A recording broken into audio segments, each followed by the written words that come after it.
We've got high rates, we've got hurricanes, we got earthquakes. What in the world is going on? Welcome back, everybody. It's another week. It's another episode, and I'm back from Fiji. Your one and only Kenny Simpson with the brief. And this week, well, let's just talk about it. We had the scare of a hurricane, and I kept telling everybody, quit calling it a hurricane. It's a storm. So we did get hit by a storm here in Southern California. Yes, unfortunately, there is lots of water that came from the sky, which is called rain. Honestly, I didn't see any tornadoes. I didn't see crazy thunder or lightning. I saw a little bit of wind, but we had worse windstorms this last winter. I feel like we even had rain that was much worse here in San Diego this last winter.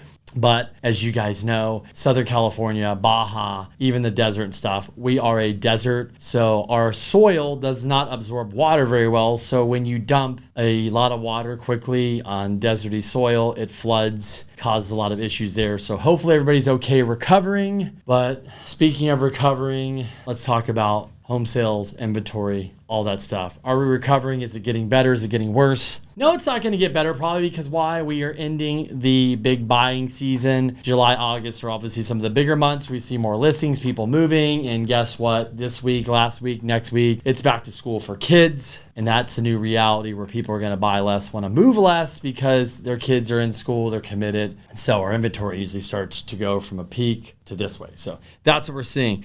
Let's get into it. Last week, I got to look because I can't remember everything. It was 2706 active listings. Right now, the number what I just pulled is 2697. So we're going down. 397 new listings, which is down. 435 recent sales, 435 pending. We're not going to get inventory. We're just at a standstill with that. And the next topic is not really helping because the new trending thing is, are rates going to hit 8s? Are rates going to get Yeah, rates are going to get 8s, but are rates going to hit 8s?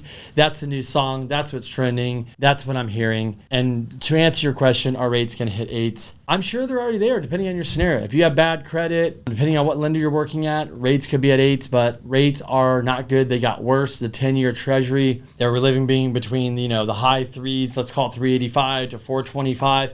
We broke past the threshold of 425. I think today we're in the 435 range. It could be off, but that's not helping. So rates are going up. Why? Because we keep paying it. The market wants it. The data is just not showing that the Feds is going to pivot. They're going to move. So rates continue to climb. Everybody's scared. They're nervous. So it's just going. And we keep paying it because people are doing refis. Yes, they are. People are buying. And that's it. So obviously we are going to have a lot of room to come back when rates go lower. So you can imagine a lot of people are just stacking and sitting. Those bleachers are getting more and more full of people sitting in the stands waiting to get into the game to play when rates come down to buy. I don't know what to tell you. I thought rates would maybe come down, see a pullback. Rates are going up. Nobody even predicts this stuff. They can say what they want. I listen to this stuff every day, all day long. People are wrong. People are right. But at the end of the day, this is the rate. So I'm pretty sure we're at the end of this rate nonsense, but it's going to keep going on until we see a pivot from the Fed and we see something break again or something happen, which what we've seen so far has not been enough to scare anybody to break. So we will continue to see rates go high, just as like other stuff is high, food and stuff, because we keep paying it. What else is going on? Oh, Hurricane, what was her name? Hilary? Hurricane Hilary came in. Let's call Storm Hilary here for California. And when we had some 5.1 earthquake up in Northern California, so while you're getting rained on and windy, you're in shaking. So it probably seemed like you're at some roller coaster ride called a Wet and Wild or something. I don't know, but why am I talking about this? Because it's not helping our cause when it comes to insurance. We are already having problems for insurance like Florida. What they wouldn't want is another hurricane this year because they had one last year, but they have crazy warm waters around Florida. If you have not looked, the waters were 100 degrees and 90 degrees. I have family live there and they say they don't remember the last time the water has been so damn warm. So if you're in Florida, the water is literally 92, 98. It's crazy. That is not good for hurricanes. And yes, hurricanes tend to come later in the season. So you're starting to see them build.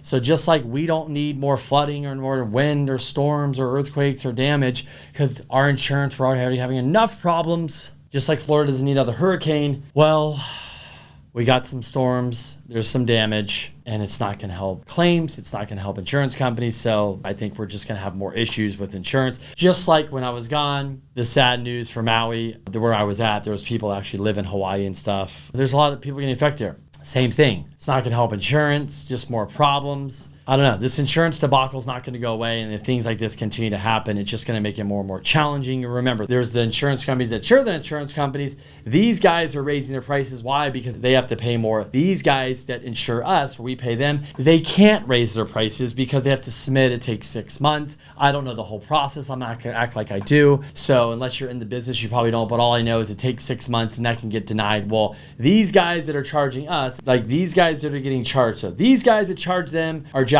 their prices. These guys right here, which are insurance, are paying them. These guys can't charge us. Eventually they get choked out and they say, we're out of this game. California, Florida, whatever the state is, you're not working with us. We can't raise our rates. We're out of here. We'll pull out. They're out of here. Is that going to be enough to scare California and stuff to say, hey, you need to let us raise our prices? And guys, look, I get it. It's expensive already. It's crazy. But if you don't have insurance, it's going to kind of be a problem if we have some catastrophe or something major. So I don't know if the government's going to step in and come up with some solution or what's going to happen, but what is going on right now is not working. It's causing problems. The price of insurance for commercial, for residential, all that stuff is going up. So not fun. And these storms are not helping. So because of these high rates, because of all this craziness, one of the craziest things that's going on is in several markets and mainly the high-end markets. For example, I talked to a buddy that's in Santa Barbara, loan officer. He said the homes that sold above $4 million, 100% of them were all cash. Listening to Douglas Elliman, I believe is the CEO on CNBC, he said that all the high-end, I think in New York, it's about $5 million or above or $10 million above. All those sales were 100% cash and the rest of the sales were 66% cash. Same here in probably California. If you have money, somebody wealthy is buying a property and they have the cash, they're going to pay cash and they'll come back to the well, to the lender, to a loan officer, to the bank. When rates are lower, they'll refi the cash, out. But for now, they'll just pay cash. So there's a lot of cash buyers, which is crazy, being they're not getting mortgages. So with rates being high, the people that have a lot of wealth, they can afford to pay cash, which is nice. And for the rest of us to have to finance homes, we're paying a lot in rate. So if you're buying now, you're holding it. Most people are kind of going away from paying a lot of points and doing that stuff because they think the refi is coming closer and closer around the corner. I do agree with them. We are closer to the refi than we were, let's say, in the middle of 2022. We were so far away. Now we're getting closer to a point where things will pivot at some point. Rates will come down. I'm not saying rates are going to come down to 3 or 4, probably in the 5s, which at this point is like, woohoo! But that's where we're at with that. Also, this week I wanted to talk about what are we seeing out there? What's going on? What am I dealing with? So you guys kind of know, because I think that's the consensus when you're talking to different people in the real estate industry, whether it's title, escrow, insurance, lender, real estate agent, developer, flipper, wholesaler, real estate investor. I get to talk to these people all the time. You might go, Kenny, like what is going on out there? If you're just the person that's like, I don't even know what's going on. Like I read the news, is this even true? So what's going on is the biggest topic on everybody's mind when we sit around a table is everybody talks about rates and they want to know when rates are going to come down because rates dictate the value of what you'd pay, because they dictate the value of cash flow, they dictate the value of a payment. So rates obviously really affect real estate along with inventory. But rates is probably one of the biggest things because if rates were to come down, that still does not mean inventory is going to pick up, but that would mean more buyers would move off the sideline. So the biggest topic I would say is rates. Another biggest topic is, should I buy now? Should I wait if I can afford it? Another bigger topic is, I cannot buy now because I can't afford it. So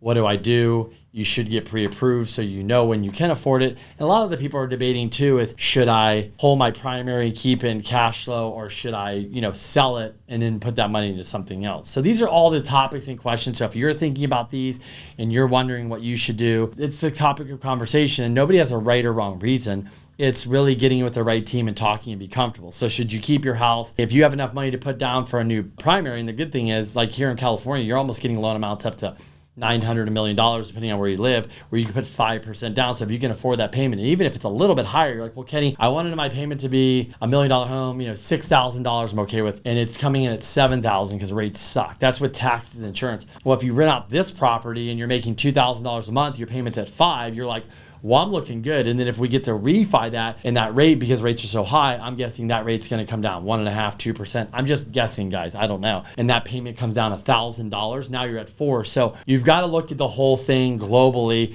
This cash flow can offset that. Then also you need to run your numbers for future, saying if I have $1 million mortgage, what if the rate today, the rate's at 7? I'm just picking numbers. Then what if it goes to 6? What if it goes to 5? What if it goes to 5.5? Run a few different scenarios, see what you're looking at. And at the end of the day, in 2-3 years, if you're comfortable with that situation and scenario, then that makes sense. If you need the cash because you need the payment low now, then maybe you have to sell. But by you not selling, you're basically, it's a retirement, it's a 401k, it's an equity play, it's something you could tap into, it's something you can leave your kids, it's an annuity, whatever you look at it. And if it's at a 15-year fix and you're still cash flowing, my goodness, what a good deal. And trust me, I love you to own apartments and grow a portfolio, but this is a no-brainer. But also, what else am I working on seeing? Look, I'm seeing a lot of people that were flippers or real estate investors that bought property, that got private money and all that stuff that need to refinance out of it. A lot of talk, a lot of conversation about that. A lot of people, too, are looking to get into the flipping game, calling me, asking questions about fix and flip loans, where you put anywhere from 10, 20% down, depending on your expertise. They do 100% of the rehab, so you can actually go out there. If you can find a good deal on a property, you can rehab it and fix it and flip it and make a profit because there's no inventory. I'm talking about that. Also, a lot of people are coming to me for bridge debt where they got to take out current financing or they just needed a loan for, they're in the middle of some type of transaction, commercial, residential, whatever. My wife does commercial, but we get a lot of calls. So a lot of different things going on. But a big thing too that we're having conversations about, whether it's a commercial loan or residential loan. Yeah, some residential loans have prepays, and commercial is making sure that if you think rates are going to come down in a year or two, that you're not locking in on a 5-year prepay or some long prepay, that you have a shorter prepay so you can have the ability to refi and get out of that rate to get into something lower without a prepay. So a lot of conversation, a lot of things going on. There's many more topics than that. But if this is something that's resonating to you and you're not sure what to do, find somebody like me or another expert that can really go through these things, help you dissect. But really what you guys got to do is you got to know your numbers. You got to make sure you're really buying right now when it comes to investment properties. Primaries are pretty simple. If you're going to buy a primary and live there for 10, 15, 20 years, I don't really think it matters, guys. I think you're just going to buy it, you're going to refi it, and you're going to live in it. That's it. But if you're looking to buy an investment property with cash on things, that's a much more in-depth conversation, looking at numbers and stuff. But you got to run your numbers. You got to run your stress tests. You got to know what you're looking at in the future. You can't just think everything's going to be hunky-dory and all roses and rainbows. We've got to really know the numbers at this point and make sure what you're doing is a good deal and makes sense. But look, if I can help, reach out. I do residential. My wife does commercial. We can always answer questions. We do have a lot of conversations with first-time investors, experienced investors, all that stuff, running numbers. We do this stuff every day, all day long. So if I can help, let me know. And this week, the Fed's going to talk. It's in Jackson Hole. It's going to have its talk. We'll see what happens, see where he is, if he's going to pivot, if he's going to show any signs of the hawkishness, the dovishness. So this week will determine, I think, where his mindset is moving forward over the next probably 30, 60 days. And I don't know if we're waiting for something to break or we're waiting for something to happen, but I feel with these high rates and impactfulness that consumers are pulling back. They're spending less by me talking to business owners. So we're just not seeing the data, and the Fed needs to see it to be more comfortable, but nobody's really talking about a Fed rate cut till next week. A lot of people really aren't even talking about interest rates coming down towards the end of this year, beginning of next year. So if you're sitting on the sideline and you're waiting for rates to come down to refi or buy in the short term, it doesn't seem like that's going to happen. Could it? Absolutely. But that's maybe bearing something kind of crazy happens or we get some interesting data that none of us expected. So, but we also get data that's worse about inflation going up or numbers that we don't want, where it's going to continue to keep raising rates. And raising rates is so far, we're paying it. It's not killing everybody. And so we'll probably do that until they cannot. So till next week, have a good week. I'm looking out the window, San Diego. You look beautiful and sunny. So it's nice to see you're back and the storm's over. Thanks for the rain, but we'll enjoy our summer while we have it. Talk to you guys soon.